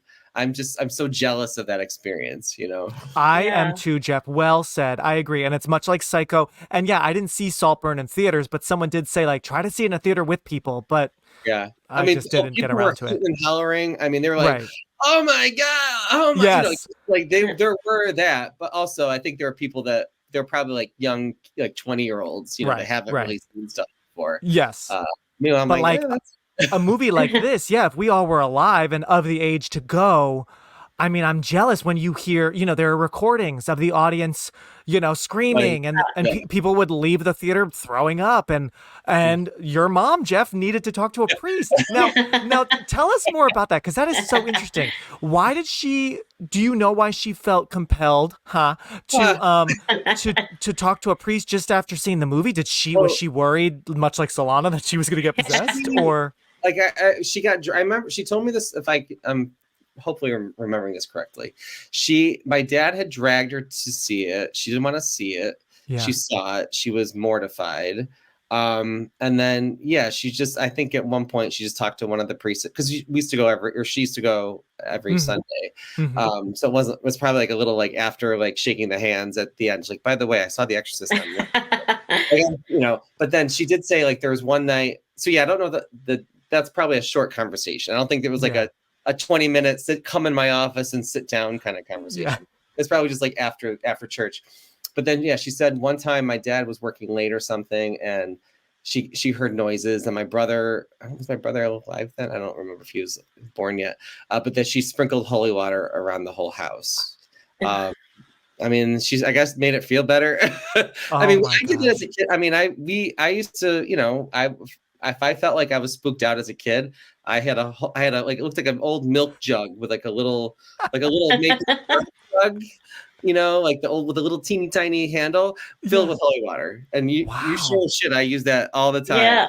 Like it was like magic stuff. Now, it's so like a little dab here, a little dab here. Let's pause this exorcism and hear some messages from moms. Moms against or for The Exorcist. They are Jeff's mom, Solana's mom, my friend Mike's mom, Melanie, and my mother-in-law, Eileen. Mama, you're here to talk about your first experience with The Exorcist. Well, I didn't care for it. Oh, great. I went to the matinee. I didn't think anything of it. And then after I saw it, I wondered, do people really become possessed by the devil? And I was upset to think that the priest jumped out the window when he was trying to help the little girl, So after that, then I thought it was okay. And I got home, and I was scared at night because I could hear pipes clanging and all these noises. And I thought, why'd he follow me? So I just never wanted to see that again. Is it true that you blessed the house with holy water? Yes, I did. Did you have to talk to a priest about? Yes, I did. Yes. And he told me just to ignore it was a movie. But you went to like his office, or you saw him after church and said, I saw The Exorcist? No, I saw him after church. And this is like, have a nice day, and you're like, oh, by the way, I saw The Exorcist? No, I went to confession because So you confessed your sins? You confessed that you saw The Exorcist? I went into the confessional, and I said I had to talk to you about this because it bothered me. Why should it bother me? And he goes, well, it shouldn't bother you, but maybe you're a little bit sensitive to something like that. But he himself didn't see the movie. So that's why I just don't like anything when it comes to the devil. Got it. Anything else you want to say? No, I just don't want to see the second one or have you come here and have the movie. All right, so that's it. I didn't lie about the holy water or her seeing a priest. That's all true, right? Yes, it is. Yes. Okay. Lie. What? I don't want to be... I want to know what a real person is like if they're possessed. Well, we won't do that here. Right? No. Yeah. Okay. All right. Bye, Mark. Say goodbye. Oh, bye, Mark. I saw The Exorcist when it first came out in the 70s. You said 1973. I don't remember the year. with a few friends. We had to go to another state. I think it was Pennsylvania or maybe it was Delaware. I don't know. Because we didn't want anybody to see us at a movie theater here. So my friend Wanda and my other friend Gail, and there was a couple other girls that came. They came with us, and we went to see it there. And that was it. I didn't think it was that bad or that scary at the time, but I mean, they did. I didn't think it was that scary. Okay, so then why didn't you let your 8-year-old daughter watch it years later? Well, not because it was scary, is because some of the things that she did. Yeah. You know, and I didn't think I wanted you to see that, but you understood it anyway. So. I probably didn't when I was older. Yeah. Anyway, you watched it, you liked it, but I liked it, and then the second one, not as much. And then how about the new one? What do you think about that? You liked it. I liked it, but it wasn't scary. I don't think it was scary at all. I was okay. Okay. The new one, yeah. Hello, my name is Melanie Rios, and I have loved horror movies throughout my whole long life. I first saw The Exorcist when I was very young, when it first came out, and I was so scared that I had nightmares for a week. What scared me the most was having her face turn into a demon and the head do a 360 on her body. Distortions of a body in a horror movie has always made me afraid, so this one really scared me. And of course the vomit. Vomit scares the hell out of me, even though I'm a nurse. I hated to see the vomit. So even though everything scared me, the original movie is still the best one, and I see it every time it's on TV. I have it set as a favorite. All right, here's Eileen Kelly. Well, this is a Christian podcast. Talking about the first time she saw The Exorcist. So it was probably in theaters like 50 years ago? Yes. I don't know. I might have been, 17 or 15? Maybe 15 years old. Wow, you were young. I was so freaking scared of that show. Especially the first time that she turned her head. I thought I was going to be, possessed with the devil. Who'd you I couldn't see it even with? watch it. I mean, I could hardly watch the show. Yeah. I can't remember. Did you go with friends, you think? I might have gone with... It might have been my friend Sheila, if I remember correctly. Yeah, because I think we were in 9th or 10th grade at the time. Wow, you were young. I was very young. So you snuck in. So that would have had to have been 50 years ago. Yeah. Do you remember the scariest... It's so intense. The scariest movie I've ever seen since. Do you remember do you have any memories of the audience freaking out, hearing oh my gasps? word, people were crying in the theater. I was so scared after I left the theater that I could hardly, I think we had to walk home. Yeah, I remember walking home. Wow. And how scared I was and having nightmares for months. To this day, I could not watch that movie. Really? So have you ever seen it more than once? No. Oh, it was just that one time. Yes. I would never, anytime it ever came back on, either sometimes you could rent these videos at the movie gallery, and I would go and I would just walk right past it. Wow. I'm not watching that movie. And you've never seen it when it's on TV? No. Never saw it again? I can't even look at Linda Blair. I can't watch her in anything. Now, what theater do you think you went to? It was the theater right in Belfast. Oh, the Colonial. The Colonial. You went there. The Colonial Theater, yes. Wow. Yep, I remember. The only other movie that scared me as much as that did was Carrie. A couple years later. Another one, but I've been able to watch Carrie since then, but not The Exorcist. Yeah, it's pretty brutal. It's bad. Yeah. I want to ask you guys, because I'm still a little slightly confused, and I feel like you will probably know. So when Karis, first meets Regan, and she's obviously very sick, he does throw holy water on her, and she says, "What is that?" And he says, "Just some holy water," and she's freaked. Her eyes are wide, and he throws it, and she's like, all in pain. But then he tells Chris, it's just tap water. So why do we think Regan was acting that way if it was just tap water? What do you think? Any thoughts? Maybe because he is still a priest. It was still... Yeah. Maybe. Or maybe it was the devil trying to make everybody think that it's not the devil. Yeah. Maybe, yeah. Because it is kind of weird. Because then later, when they have real holy water with Marin, she's also doing the same thing. But I'm just like, yeah, I wonder. That part I'm not totally sure about. I wasn't sure if I was missing something or. Yeah, maybe it's just to confuse them. Yeah. Because he's still like not really sure what's going on. Right. And when Marin does it, it cuts her skin. Yes. Yes. The famous levitating. The levitating is scary because it's so quiet. It's like the music stops and they're just repeating the power of Christ compels you. Yeah. And she's just slowly like up there. And it goes on for a while. It's like, okay, we're hearing this a good like 10 times, right? Yeah, that's spooky. But then that iconic shot. Wow. It's a truly beautiful, freaky shot of she's like stretching out, she's ripped off, and then we see Pazuzu, the light, the statue is there at least. That is just so crazy, that shot. Yeah. The one hope. The only hope. The Exorcist. Do you believe in exorcisms and maybe? Yeah. What do you think, Solana? Well, yeah. I mean, I don't want to take the Solana's chance and say I've been in one. Yeah. She's like, well, yeah. She's like, well, yeah. You must not know much about me. Yeah. So back in '93, this happened. Hey, Megan. No, I mean, I watch all those like paranormal shows and stuff like that, and like.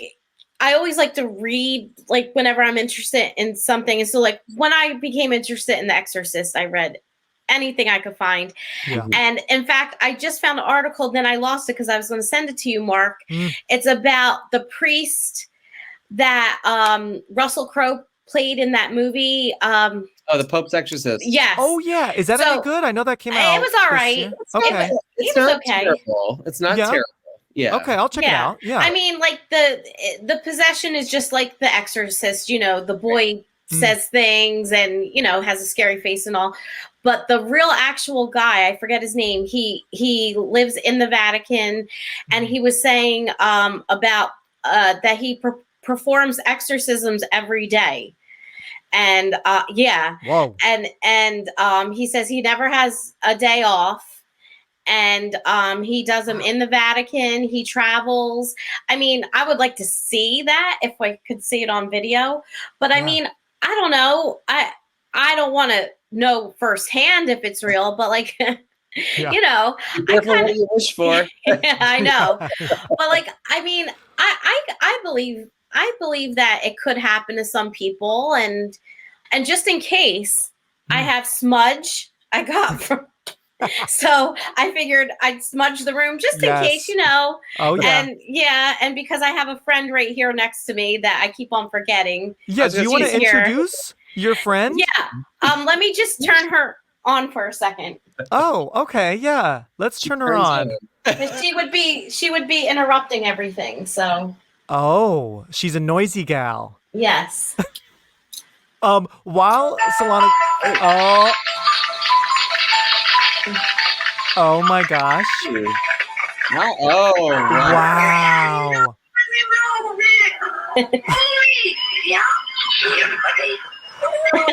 Wow. Wait, her head will. I tried to fix her arms. Do your trick again, Regan. I don't know if I could do anything with that. Oh my god, if you're watching on YouTube, you are seeing. Solana. Oh my god, that is spooky. We have just seen some real heads turn. I know, she's so excited. She only comes out in October, but now she's, going to celebrate Christmas this year. Just put a little Santa hat on her. Yeah. And she's good to go. Yeah. Oh. Wait, did she really just curse? No, she said haunting. Oh. Okay. That's the TV edited version. Yes, we have the edited for TV Regan live here with us, everyone. Hi, Regan. Yeah. Wow, Solana, that is so amazing. Where did you get that? I got it. Let me shut it because she's going to keep on interrupting. Let her head spin around one more time. Yeah. There you go. Third time's the charm.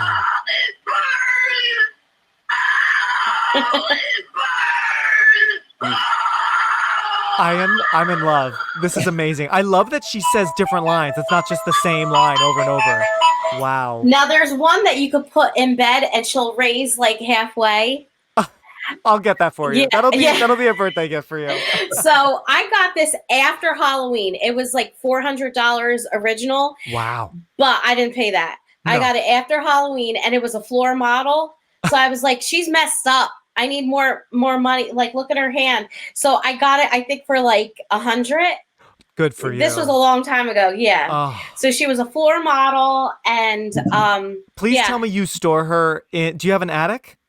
Oh, no. I have a room with all my Halloween stuff. Okay. But I was going to say, if you had an attic, can you imagine? I mean, we actually call it Regan's room because it's her room and she's there real nice in the box and, you know. Okay. Well, at least you put her in the box. That'd be pretty spooky if like you just had her standing there in the middle. Oh, no. Right? You should have seen during Halloween. I would forget. Oh. And then my mom likes to scare me. So she put her in my bathroom. And then, so when I walked in, my mom's real nice like that. Yeah. I love that you and your mom have like a life-size Regan. That is, oh my God, this is why you're on the show. This is why you're here, Solana. Wow, that's incredible. One thing that just reminded me we haven't talked about, we mentioned briefly, but that iconic theme song, Tubular Bells. What do you guys think of it? Like in the classic, movie, but especially horror movie theme songs, is that up there for you? Yeah. What do you think, Jeff? Yeah. I mean, what's funny is I remember the Pure Mudes like infomercials back in the day. It was like, my God. Anya. Right? Anya and like it was like Tubular Bells. And I'm like, oh, that sounds scary. And that was before I'd even seen the movie. So I didn't realize that it was I didn't know that was the theme, Tubular Bells, until later. But until later, chills. I would never want to listen to that unless I was watching the movie. Totally. Well, fun fact, I was just at my office holiday party earlier this week, and one coworker was very fashionably late. So, I was like, all right, we have to hide. When he comes, we are hiding in this office. And my coworker had Christmas music playing on the speaker, a loudspeaker. And we're like, we got to play some scary music. And coworkers were like, the Halloween theme. I'm like, the Halloween theme's great, but it's so popular. No, we got to do something weird. And I thought, well, The Exorcist is about to turn 50. Put on Tubular Bells. And if you follow me on TikTok, I posted the video because I recorded us I have to see hiding from him. He is so confused. But that theme song is playing loudly in what looks to be an empty office while the lights are flickering. It was actually really spooky. It was really spooky. What do you think, Solana? Is that like one of your top tier like favorite theme songs? Yeah, like for Halloween, I have, of course, a playlist. Oh, yeah. So, that's one of the choices. Because, I think everybody that's into horror knows that song. Mm-hmm. Just like the Halloween theme and Psycho. Oh, of course. Psycho's music is truly iconic. Yeah. Tubular Bells, what's so creepy about it is like, it almost is a little Christmassy. It's like a little, the bells, it's very like light. Yeah. But then as things pick up and then the multiple sounds and right, it gets bigger and it gets more like intense and emotional and just like when we first hear it as Chris is walking home from work, from the movie shoot, right? And I forgot, it's Halloween because she's walking by, kids are in costume, there's leaves on the ground. Yeah. And this was before the original Halloween, about 5 years before, right? Mm-hmm. So, it's just so spooky, but it's also just a really cool sound. Yeah. My only other artifact is I do have my ticket stub from, I wasn't alive then. I'm old. I'm not that old. No. I went to an 11 o'clock showing, which I can't imagine doing that now. No. Saturday, October 14th, 2000, 11 p.m., Galleria Mall, $7.25 for a night show. $7.25 for the 11 p.m. And what day was it? That was a Saturday, October 14th. Oh, how fun. And I feel like that was right around the time. Oh, yeah. The new one that just came out this year was October 6th. Because, it was the Friday the 13th. Yes. But then Taylor Swift, her movie came out and they're like, right? Yeah. Wow. Wow, love it. So- What about you, Solana? Any other things you didn't get to talk about? I know you know a little bit more about the real story with the boy. Yes. Do you know much about that? Yeah, so it was a boy. They kept his name private just because it was something that never was, they wanted talked about. But his name was Ronald, and they called him Ronald Doe. But I forget his real last name because they did release it. And apparently he worked for NASA when he grew up. But the whole story was he was very close to his aunt, and then his aunt died, and they played with the Ouija board.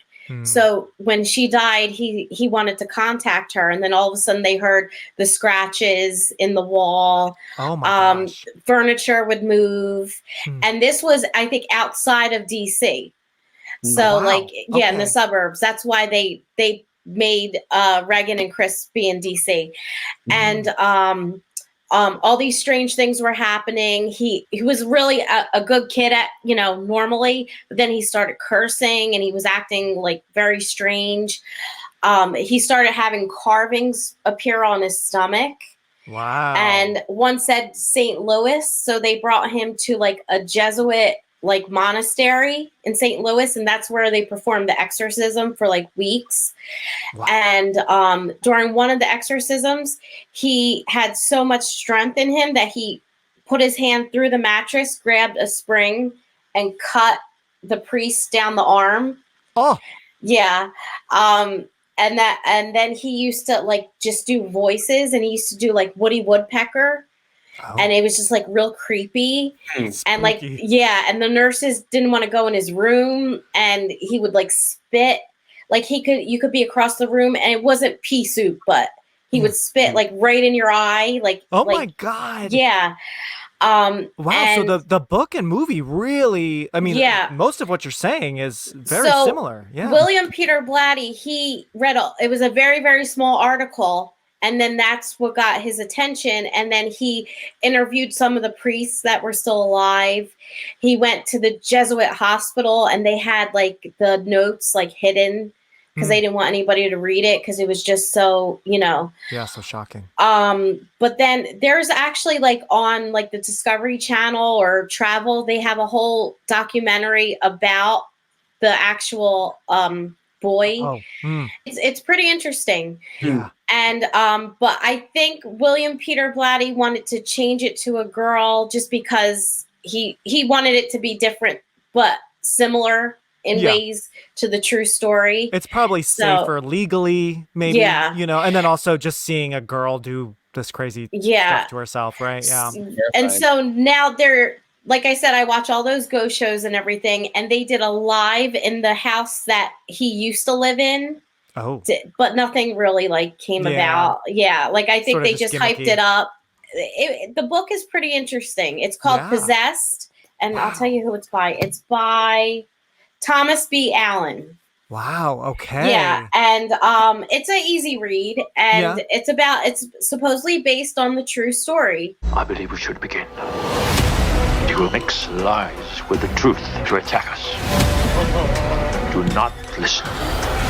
William Peter Blatty based Chris and Regan on Shirley MacLaine and her daughter. That's I can't think of her name. I think it's like Soshi or something like that. Okay. Or something. And so, I mean, I don't think her daughter ever got possessed, but their relationship was like that. Like Shirley MacLaine was an actress, and and Ellen definitely kind of has that same Shirley look. The hair, the hair, interesting. Okay, wow. And then I also read that they were thinking of having Audrey Hepburn be Chris MacNeil. Whoa. Yeah. I can't really imagine that. But I think she turned it down just because of the subject matter. Yeah. And then I think and I think like I read somewhere like Tatum O'Neal was, I think they wanted to be Regan at some point, and makes sense. Yeah. There was somebody else at the time. I can't think of who. Actually, you know what? I think Jamie Lee Curtis. I read somewhere. Oh, interesting. But she was kind of. I think she was too old, so that's why they. Old, yeah. Right. Yeah, but she because she was a child of actors, and they were just thinking of all different people. Wow. And then Mercedes McCambridge, the voice of Pazuzu. Oh, yeah. Yeah. Wow. So when she found out she wasn't getting credit for the voice. She was so upset that she got into some stranger's car and drove away in it and didn't realize she was in the wrong car for like 3 blocks. God. And then, That's pretty terrible. So she does not have, she's not in the credits for... Now she is. But when the movie first came out, they didn't credit her at all. I think on IMDb, this is not IMDb, but they said that, she agreed not to, but then once Linda got nominated, then she wanted to like go back and forth. Yeah. I understand. That's interesting. Huh. Yeah, because there's obviously Linda, there's Mercedes as the voice, and then there's Eileen Dietz, at least as the face of Pazuzu. But then every now and then, do you guys know who? Because blink and you miss it, like some shots. Sometimes it's not Linda Blair in the makeup in the bed. Is that Mercedes or is it Eileen? Or is it someone else? Oh, that's Eileen. It's Eileen. Okay. Like the pea soup. The contraption was too much for Linda Blair. Right. So that's Eileen. That's Eileen. Okay. And then when they show her crotch. Yes. That's Eileen. That's Eileen. Because Linda Blair was just going like this with the crucifix into a box. Okay. And the box had fake blood. Mm. And I read that she said she didn't know what she was doing at first until years later. Oh, God. So she was just doing that into a box. And so they would show the bloody crucifix, but any other shot was Eileen. Wow. Yeah. Okay. Well, good. And I think you can see her one of the vomiting scenes. Like they didn't perfect that. Yes. Right. Yes. Linda Blair, but it's okay. It doesn't. But you just know that's your actress. I caught that too. But in a way, I kind of love it. Like, yes, it's not perfect that it's like, oh, that's definitely a different girl. But like at times I kind of like that she's changing a little bit, know, like that her face, because even when she first does the projectile pea soup on him, at first it's her, but that's like, I think that might be some CGI or something. Cause I was watching closely when it shoots out of her. I don't think that's real. That's like some sort of animated thing, but then it cuts to him, then cuts back to her in a close-up, and that's not Linda Blair. But I kind of like that. I kind of like how it's like, whoa, wait, what? Oh, so good. Wow, that's some good trivia. Right? What'd you say, Jeff? Sometimes the goofs work. Oh, yeah. Get right into absolutely. It. Yeah. Especially in a good old classic. I think maybe goofs nowadays we were, more nitpicky, but back then it's just like whatever. It's just part of the charm. Right. Yeah. Oh, I think he passed, but I want to give a shout out to Dick Smith, the makeup artist, because I think if it wasn't for him, I don't know if it would have that scary of an effect on everybody that watched the movie. So Absolutely. I think he, and I have one more bit of trivia. Yeah. Jason Patrick from Lost Boys. Mm-hmm. That is Jason Miller's son. Oh. Wow. Yeah. Okay, Yeah. I see it. I've always loved Jason Patrick. What a babe. Wow. Yeah. And what's funny is right after The Exorcist, I let Pluto play and it went right to Lost Boys. Oh, wow. So, Zuzu knew. Yes. It was like, I'm going to show you more connections. Yeah. Wow. That's great. Yeah, that's good trivia. I had no idea. Yeah. But I see it. Okay. Yeah. Wow. And Jason Patrick, his grandfather is, oh my God, his name just escaped from me, from The Honeymooners. Oh, Jackie Gleason. Oh. His mother's father was Jackie Gleason. Oh, so his grandfather is that, and his father is Father Karras. Yeah, so Father Karras, so Jason Miller is sort of, then I guess we can call him a Nepo baby, but he's very good. But okay, so that maybe explains, because I'm like, wow, this guy had no credits to his name, and all of a sudden he's in this massive movie in a big role. Okay, cool. Yeah. And I have one more bit of trivia. The nurse that she says Chris MacNeil's on the phone for you when they're looking at, that's Linda Blair's mother. Oh, in real life. Love it. Yeah. Oh, that's great. And then one of the radiologist assistants, when she's getting her spinal tap or whatever, he was a murderer in real life. Yeah. He was convicted. Yeah. Oh my God. What? Yes. I forgot his name, but that came up. Yeah. I think one of the cursed episodes or something. Yeah. Yeah. Yeah. I got a lot of this trivia on Instagram. There's a Exorcist 101. Oh my God, love it. And it has a lot of like nice art. Well, not nice, but scary but like cool, artwork. like but art, yeah. and just cool. like different facts. And it also has like the different makeup looks they were trying for Linda Blair. And different a lot of them and everything. Yeah, I mean, they were pretty scary, but just not as good as the final. That's what's like amazing about these classic movies and why I like to do the show is like, yeah, these movies we love, like there's just so much, about the making of them and all this stuff that like you could just do a deep dive for days, Yeah. It's amazing. Awesome. Well, thank you both very much. To close us out, I feel like we all need to do an impression of Karis's mother. Dime. Why, Dime? Why you do this to me? Why you do this to me, Dime? Oh, so sad. I so know. Sad. And once I looked up his age, I was like, what, is she like 50? Like, if he's in his early 30s, are you like 49? Like, I know. Poor lady. Right? I know. And that hospital she's put in, ooh, bleak, baby. That is so bleak with those, the crazy people. And it's just, that's really so sad how she. I know. Yeah. But Dime. I always think of Teaching Mrs. Tingle, going back to Kevin Williamson. Not a good movie with Katie Holmes, but I still, and Helen Mirren. I mean, it's fun, but right? Yeah. But I remember, I forget her name, Marissa Coughlin, but she's like an actress in the movie, remember? And she's like trying to entertain Helen Mirren as she's tied up. And she does the Dime, why you do this to me, Dime? Shout out to that weird movie and scene. Mrs. Tingle. Right? Thank you for listening or watching this final episode of 2023, and I hope the power of Christ compels you to leave a rating or review if you enjoyed your time with us. Pretty please. If you'd like to learn more about The Exorcist and the making of it, I did watch that William Friedkin documentary, Leap of Faith, which is fantastic. I really liked it, and you'll learn lots of things like what Mercedes McCambridge did to become the voice of the demon Pazuzu, who Friedkin originally hired to play Father Damien Karras, and even more like the music and the art that inspired him and inspired his shots. So that documentary is on AMC Plus, as is the 30-minute episode of the series we mentioned earlier, Cursed Films.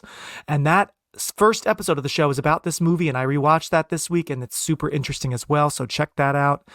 Plus, I finally did watch the new Exorcist Believer on Peacock, which, I mean, it was just okay. It wasn't the worst thing I've ever seen, but it definitely wasn't as bold or interesting as the original. I still haven't seen The Exorcist 2, though, The Heretic, which maybe is for the best, according to what I've heard, but I did see one of the prequels in theaters long ago, Exorcist The Beginning, almost 20 years ago as a teenager, and I remember the film literally burned up in the projector during the middle of the movie. That was super weird, super freaky, and it was honestly the most interesting thing about that movie. But anyway, thank you to my demon-loving friends Solana Sorrento and Jeff Bugajski. Thank you for coming back on the show and sharing your wisdom with us. And thank you to all the moms for your cameos. Love you, moms. Thanks also to Straw Hut Media, Greg Clements, and Kyle Motzinger. And everybody follow me on Instagram at Release Date Rewind if you haven't already, to see more content from this conversation and to see what's coming up next. I wish you all a happy new year, hopefully without possessions and demons and Captain Howdy. Hopefully. See you next year.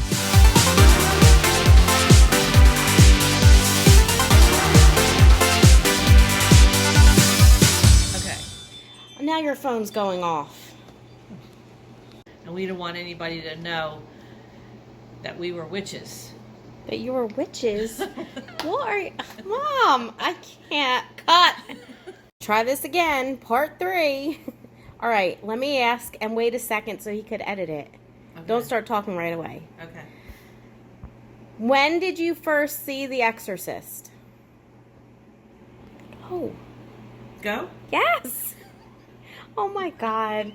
Mom!